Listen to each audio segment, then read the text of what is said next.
From Interfaith Alliance, this is State of Belief Radio. I'm your host, Reverend Welton Gaddy.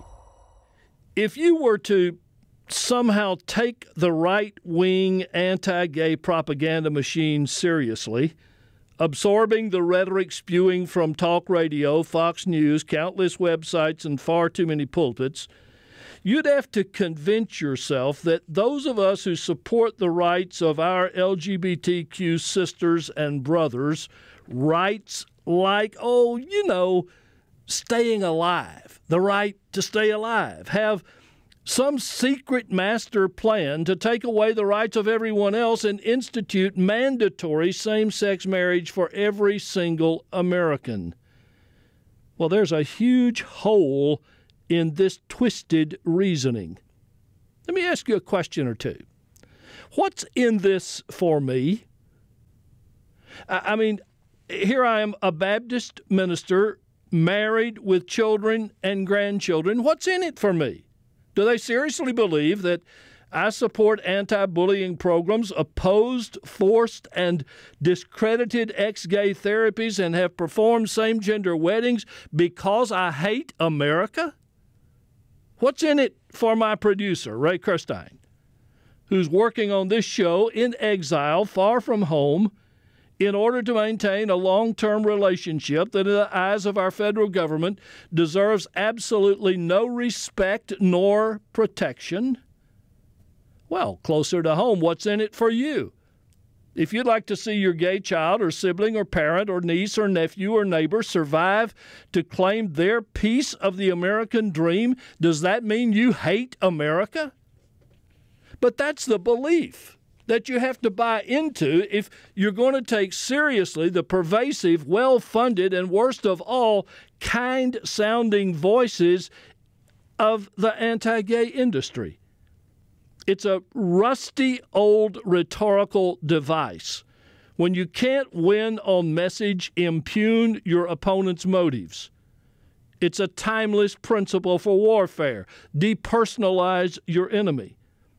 But the battle the right is waging now is killing our kids. And it doesn't matter one bit that they're doing it crassly in the name of love. Well, here to talk about his outstanding Religious Dispatches article on the subject is the Reverend Cody Sanders, a fellow Baptist minister who I can say with considerable confidence hates America about like I hate America. Not at all.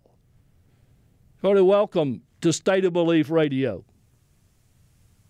Thank you. Thanks for having me. You wrote such a moving piece in response to the news of yet another gay youth suicide, Josh Pacheco, age 17, from Fenton, Michigan, who died on November 27th. The headline was Queer Suicide and the Malpractice of Love. Please talk about what moved you, inspired you to write that. Well, the reality of lesbian, gay, bisexual, transgender, or just for shorthand queer people killing themselves has moved me for some time now. I mean, the national attention that it garnered around 2010 with that long string of highly publicized gay teen suicides started my public writing on the subject, and it's just continued in my public writing and my speaking and in my academic pursuits as well as a topic of research.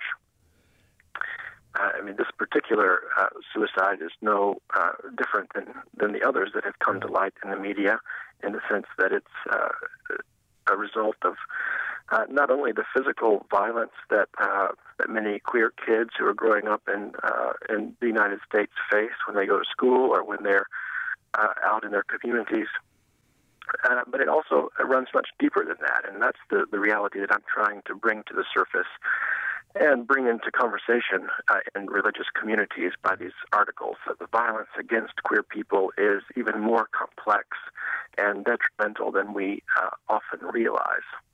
In reading about Josh's life, I was really struck by how supportive his family was, how many friends he had. I mean, this young man was not a lonely outcast, but still our society convinced him that there wasn't room for him among us. How does that happen? Yeah, that's one of the troubling realities, is that in a lot of the media portrayals and film and literature, the queer figure has often been sort of cast as this loner, this exile, a person who has been rejected by parents and friends, who is vulnerable in every way. But that's not often the case with a lot of the queer people, kids and adults, who kill themselves. And to my mind, at least, this has to do with a type of violence against the queer self that runs much deeper than physical wounds. It's a type of violence that takes place at some levels that are difficult to see, the levels at which our sense of self is constructed, what we sometimes might refer to with the shorthand psyche or soul, and it's religious language about queer lives, which is still, as you pointed out, in its most vocal forms, denigrating to queer people, that informs the social language and the metaphors and the symbols that we have to make sense of queer lives. Mm-hmm. So it becomes part of the discourse on queer lives. In other words, it is religious language that purports to name something that is real and true about queer people. And often this message is that we are sick or sinful or appropriate objects of derision or scorn. I want to read an excerpt from your article and then ask you a question. Violence against queer people runs much deeper than physical bullying, verbal harassment, or even hate crime, murder. It is a violence that takes place at the level of the psyche, the soul, at the very level at which our sense of self is constructed within our relation to society. Now, they're wonderful words. If that is a lesson our society has to learn, what grade are we in today, from kindergarten to senior high school, on the way to graduation and learning that lesson that you're teaching us? Well, I don't think we've gotten very far with that particular lesson. Probably somewhere in grade school still. We have done some really good things. There's really good work that's being done, particularly after that 2010 publicized string of gay teen suicides that was probably most public around the suicide of Tyler Clementi, the Rutgers student. I mean, there have been a lot of anti-bullying initiatives that have been instituted in schools in places that you might not even suspect that there is this kind of awareness and concern. And religious communities of faith have been behind supporting that.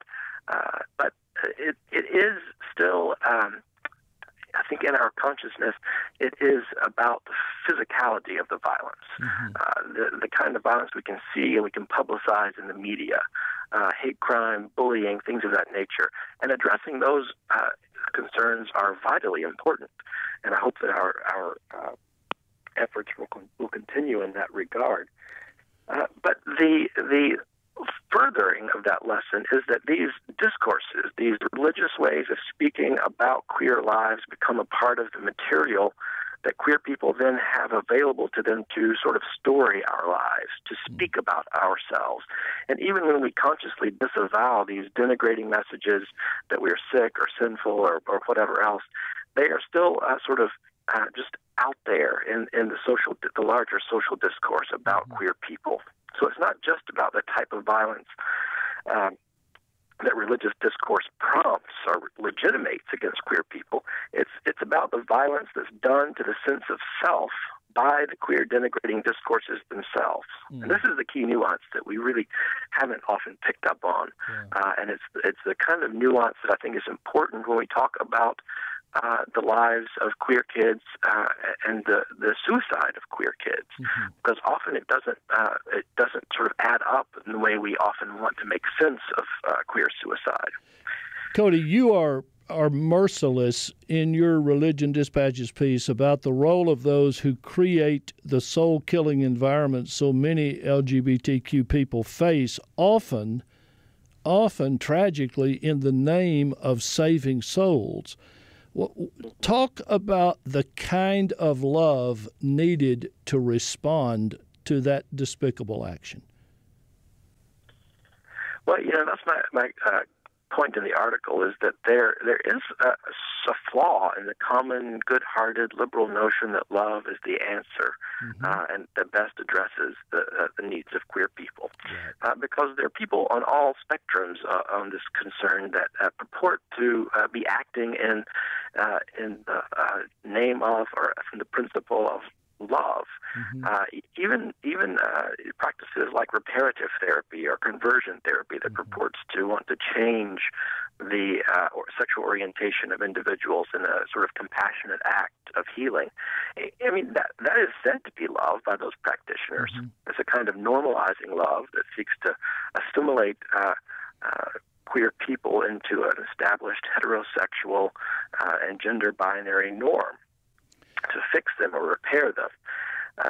And there is, of course, the affirming type of love that we've come to see from a lot of religious communities, by which gay, lesbian, bisexual, transgender, queer people are seen as created in the image of God, as healthy, as whole, and are accommodated into practices of the church, into ordination, into marriage, into visibility in the community.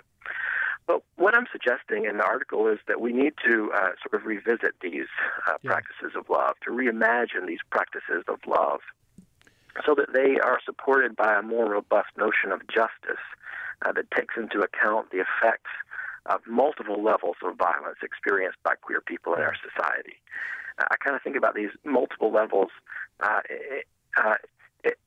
with the phrase fists with footnotes, in the sense that we are aware of the fists of bullies that attack queer lives on a daily basis in schools and society, but we often aren't aware of the footnotes that those fists come with. Right. The physical bullying and the violence is a citation of a larger social and religious discourse that, as I mentioned, names the queer self as sick or sinful or an object of disgust and derision. And the words don't even have to be said. We all already know the reasons that queer people become subjected to violence and bullying. And this kind of fists with footnotes mentality sort of hopefully opens our eyes to the other valences of violence that are enacted upon queer people. Yeah. One is simply the psychic terror that is created by queer people knowing that always and everywhere they must be vigilant about the gestures, the touches, the revelations that they make about themselves and their loves, because they could at any point become sort of lightning rods for violence, for hate crime, for bullying. But the other valence that I'm pointing to in this article is that one never really has to become the victim of physical violence or bullying to be affected by the language and the symbolic world that we construct that makes this violence against queer bodies thinkable. The language and symbols themselves come to construct a sense of self for queer people in ways that damage and diminish the very sense of self that we hold so central to how we think about who we are as people. And it's this type of violence that I think is important to bring to light when we talk about the reality, the grim reality of queer kids and queer adults killing themselves in our society. Cody, your answer, which is excellent, is why I asked the question the way I did about love, because there are indeed two ways of looking at love, and I don't have any doubt that you wrote this article out of love and compassion, and people ought to be able to see both kinds of love and look at the action that comes from it and be able to discern which is authentic love and which has a long way to go to even get near the word love. I know from experience that most of our listeners feel the way we do about this. I want this conversation to be a call to action, a call for a new resolve, and a call to not pretend that the deadly messaging that creates the environment you describe in your article isn't happening every day in all of our neighborhoods. The Reverend Cody J. Sanders is an ordained Baptist minister, a Ph.D. candidate in pastoral theology and pastoral care at Bright Divinity School in Fort Worth, Texas. He's editor of the forthcoming revised edition of Rightly Dividing the Word of Truth, a resource for congregations in dialogue on sexual orientation and gender identity. Cody, all I can say to you is not just thank you, but please keep up the work. And thanks so much for joining us today on State of Belief Radio. Thank you. Thanks for having me.